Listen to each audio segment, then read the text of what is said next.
Hello and welcome to the Mobalytics patch 1025 tier list. I'm Dan Harrison, back once again to guide you through the wild ride that is the preseason. We've had a substantial amount of changes on this patch, so I'll be going into a fair bit of detail on what impact these changes have had. So jumping straight into things, top lane. In the God tier we have Shen, Darius and Malphite, and in S tier we have Wukong, Maokai, Teemo and Kayle. Overall, we haven't seen drastic changes. The tank mythics have been nerfed again, and this has resulted in some of the weaker tanks like Poppy and Ornn moving down, but Malphite and Shen are still way too good to be held back by this nerf. The damage output hasn't been changed, and ultimately that's the issue with these two. They're just dishing out way too much damage for how tanky they are. Mordekaiser, despite being buffed on this patch, is being moved down. He really just is in a terrible spot, and this buff isn't going to change this at all. One big emergence we have seen is both Goredrinker and Stridebreaker have started being appreciated a lot more, and as a result the champions who can utilise them are looking really solid. Aatrox is an example of that, moving from B to A, and we have the addition of some S tier champs. First up is Darius, and he is syncing super well with Stridebreaker. One of his big issues is getting onto his target, and once he achieves that goal, he's got the ideal kit to decimate them. Stridebreaker gives movement speed on its mythic passive, and he also gets the dash, which is a really powerful tool for him. Closing gaps and finding windows to either realign your Q or land your E makes you super threatening in lane, and the mobility in teamfights is a massive asset. I'm sorry to all you top lane players who hate dealing with Darius, it might be time to start banning him again. Next is Wukong, and Goredrinker has been making him such a pain to deal with. Wukong excels when he's in the middle of a teamfight and effectively utilising his ultimate. Between his knockups and clone, who is already hard to take down, but now with Goredrinker you essentially get a second health bar if you can hit multiple enemies with the active. I'm not joking, by the way, the healing is really insane. On top of this, Wukong got a buff to his jungle camp damage on this patch, and we are talking top lane here, but this is a nice chance to bolster your lead if you find windows to take camps from the jungle, even if you are playing top lane. Quinn has been slowly doing better and better in the top lane, able to bully out her lane opponents and consistently be a threat in the side lane. So you can also use her ult to roam and impact the map, as well as offering some versatility. Currently, Eclipse into Collector was a go-to build prior to the 1025 changes. In honesty, the nerf to Eclipse won't make this build a weak option, but with the crit buffs we may see some experimentation with the likes of Kraken Slayer, especially into tanks. Overall, I expect Quinn to be frustrating top laners consistently for next patch. Now moving on to the jungle, in the God tier we have Kayn, Nunu and Graves, and the S tier we have Vi, Amumu, Hecarim, Rammus, Udyr and Kha'Zix.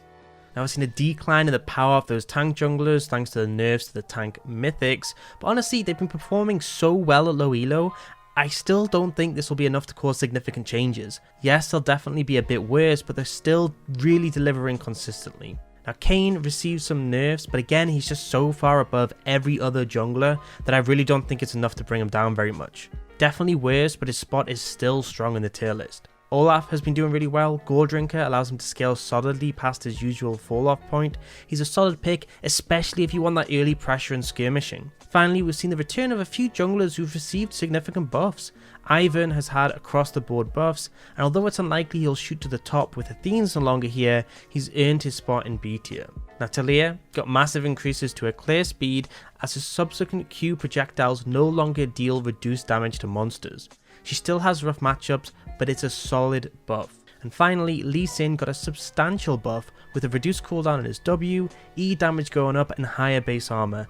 It's still not enough to alleviate his awful win rate on patch 1024, but a definite positive change that Lee Sin mains will appreciate. Looking at the highlighted picks, we have Graves, who has been doing a solid job at destroying jungle camps and smashing skirmishes. Eclipse did get a slight nerf, but it's not enough to really change his power, and the collected changes were not really impactful, which means this build still allows him to decimate.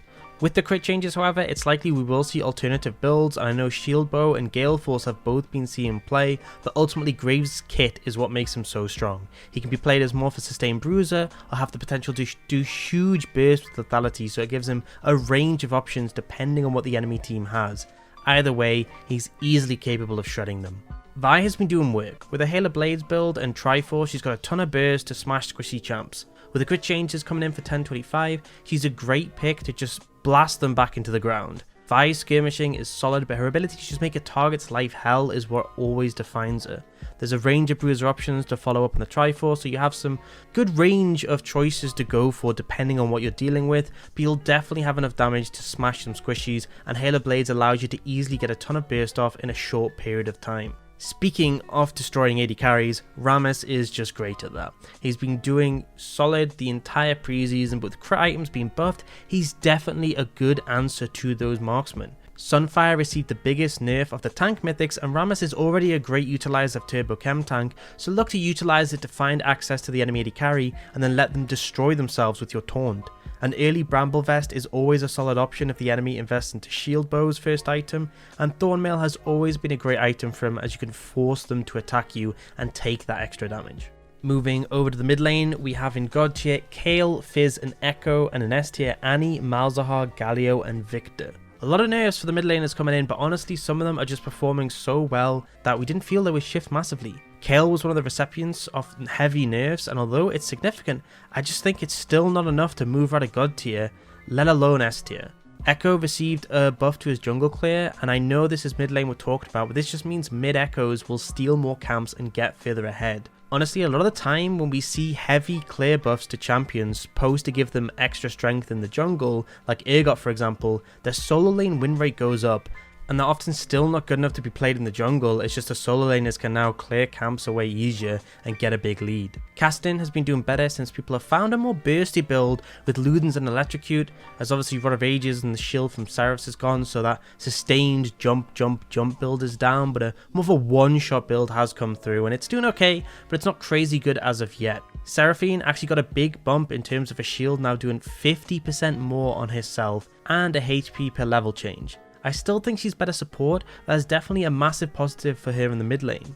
Brand and Diana have been struggling a bit to keep up with some of the other mid laners who are overperforming right now, particularly the likes of Fizz and Echo can cause issues for Brand, as if you miss your stun, you're essentially doomed. Veigar dropped down simply due to the fact that he synced really well with GLP, and Everfrost is just nowhere near as good. He's been struggling to find a way to live up to his season 10 levels, and he just hasn't found it yet. I will say that Yone and Yasuo should be looking better. They both got buffs, and they also had the crit item changes that will help them. But, and this is a big but, they were doing so bad on 1024 that we're tentative to move them up before seeing how things pan out. They definitely won't be as bad, but there's no guarantee they'll be great, especially since they are tricky to navigate. I do think that Yone has some strength in his kit, but again, you have to be playing him really well to get the same value as some of these other champs, which is why he's still in B tier. Now first up, Anivia got some massive changes on this patch. I'd strongly recommend you read through them all if you plan on playing her, but I'll highlight some of the key changes. Her Q missile speed is up and now chills enemies as it passes through, so it should be way easier for you to land your empowered E damage. And speaking of that, your E damage has actually gone up now, and the mana cost is down, so you're not only going to be hitting it more consistently, but for even more damage and less cost. Our cooldown is down and goes down to 1 second at level 16, but you did lose a touch of damage for that. And then to top it all off, your auto attack has been sped up in terms of both animation speed and the missile speed. Overall, some great changes to put her in a much better spot, but it'll still take time to see how well she'll fare against some of the stronger mids in the meta at the moment, but she's definitely looking a lot better right now. And speaking of some of those stronger mids at the moment, Fizz is still an absolute monster at lower elos. He's capable of dishing out a ton of burst, slippery to pin down, and his ult is a really powerful teamfighting tool, forcing teams to split to avoid multiple people getting hit by it. The early power of Lichbane and the cheapness of Zhonya's are great for him, allowing him to one-shot sooner or buy more time until his E cooldown comes up again. There were some nerfs on this patch for Fizz, hitting his mana pool specifically. Ultimately, we still expect him to be one of the top mid laners at low elo for 1025, but it may force a transition to a different build. Currently, Night Harvester is the most popular mythic, but some people have been playing with Liandry's, and should the mana nerfs end up holding him back too much, we may see him make the switch to lean more heavily on that. He has been performing well with Liandry's on 1024, so I have no doubt that he'll be fine with it in 1025 if he needs that extra mana pool. And another example of a really strong mid laner who suffered some nerfs is Annie. Her movement speed on her E was toned back a bit, but we still fully expect her to continue to dominate mid lane over 1025. And the reason being is it's super easy to farm with her Q, and she's capable of dominating team fights. With AD carries being buffed as well, it's a perfect opportunity to give them a bear hug with Tibbers and remind them where they belong. Honestly, Annie is just so good as she's so consistent. She may struggle into some lanes that are able to harass her from a distance, but as long as she has flash ups, you can always threaten either a kill or look to set up a gank. If you're struggling with some of the basics of the game like CSing or trickier skills shots from a champion like Xerath, then Annie is a great champion to get to grips with things. Moving down to the bot lane, in God tier we have Jhin, Misfortune and Vayne, and then in S tier we have Tristana, Ashe and Swain. Oh boy, this is the patch all the AD carry mains have been waiting for. Huge buffs to a range of crit items across the board means almost all AD carries should be performing better. As a result, we don't specifically think there will be many AD carries shooting up or down on the tier list. Jhin is still on top, as even with the Eclipse nerf, he can comfortably go Gale Force. Collector managed to get through the patch notes unnerved pretty much, which is also a great thing for Jhin as he synergizes so well with that item. Misfortune is probably the one to feel the Eclipse nerf the most, but ultimately it's not significant enough for her to really get affected too much. The biggest hit of the patch goes to Samira. She's plummeted after these latest nerfs. In honesty, she was already feeling her previous nerfs, but now a passive no longer knocks up targets. It simply keeps them suspended, similar to Yasuo's ultimate. That means if they're stunned, rooted, suppressed or whatever else, then she will still dash to them, but she won't add any CC. On top of that, her Q and ult now only utilize lifesteal at 66%, so if you're tired of being all in by Samira and then getting destroyed, she should be less effective at it from now onwards. Now on to our highlighted champions. Tristana has been moving up week on week and she's in a really good spot, especially with the crit changes coming in. This build allows her to quickly get off her burst in a short period of time, dealing a fair chunk of damage and hopefully enabling your reset. With the amount of immobile AD carries at the top of the meta, she's able to find really good opportunities to punish them, and if you pair her with an aggressive support, she's great at finding those windows to snowball and get to her power spikes sooner. Trist is still a pretty big threat in the late game when her range comes online thanks to her passive, so you can definitely utilize that snowball to carry your games. Lucian has been doing better and better with each patch that goes by. Kraken Slayer is easy for him to proc with his double auto passive, and going crit means he can lean into Essence Reaver and Navori Quick Blades, which both synergize really well with him. Similar to Tristana, this is a champ where you want to be looking to go aggressive and challenging your lane opponents. Pair him with an aggro support and trade frequently. Press the attack means short trades should go in your favour. Lucian is also a solid flex, so if you're off roll in mid lane or just want to try him there, he's definitely viable, although it can be a bit trickier to get the same results unless you're really proficient with the champion. Ezreal is looking really good right now. General consensus at the highest level is he's one of the strongest ADs. Now this doesn't translate as well to lower elo, but if you're a strong AD carry player and really comfortable with Ezreal, you can definitely take over a game. He has two popular builds, Triforce or Divine Sundra. Personally, I'm a big fan of Sundra. It's a bit more akin to the old Gauntlet build, but it still outputs huge damage. Some tips: going tier at the start of the game makes you a bit of a weak laner. So a solid option is to go Doran's Blade and then pick up tier on your first back and then focus on building your Sundra as you stack the tier up. Depending on your gold, you have a range of options, but both Sheen and Phage are really good to come back to lane with. Manamune can be finished after one of these components for quicker stacking, or you can complete Sundra for a bigger one item spike. Either way, your 2 item spike is great and each additional item really adds a lot of impact as well. Finally, moving on to the support role. In the God tier we have Leona and Thresh, and in S tier we have Janna, Morgana, Nami, Seraphine, Lulu and Zillion.